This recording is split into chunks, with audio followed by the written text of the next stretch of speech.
Celebrations erupted across Baghdad on Wednesday as crowds took to the streets following the announcement of a ceasefire between Iran, the United States, and Israel.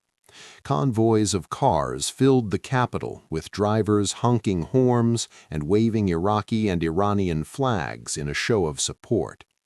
Footage shows long lines of vehicles moving through the city as participants cheered and chanted. For many, the ceasefire is being seen not just as a pause in fighting, but as a symbolic victory. Some demonstrators described it as a success for Iran and its regional allies, often referred to as the axis of resistance. One participant said the moment marked what he called a victory for Iran and its supporters across the region, including groups in Iraq, Lebanon, Gaza, and Yemen. Others framed the event in religious terms, linking it to sacrifice and resilience amid ongoing conflict.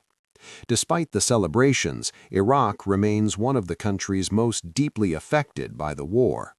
The nation relies heavily on oil revenues, with nearly 90% of its economy tied to exports, many of which pass through the Strait of Hormuz. Since the conflict began, disruptions to this key route have placed significant pressure on Iraq's economy. Trade has also been impacted, with reduced imports reaching southern ports and disruptions reported along the Iraq-Iran border. At the same time, Iraq's position in the region has made it particularly vulnerable. The country hosts both Iran-aligned armed groups and significant U.S. interests, placing it at the center of rising tensions. While celebrations continue in the streets of Baghdad, uncertainty remains over how long the ceasefire will hold and what the next phase of the conflict could bring to the region.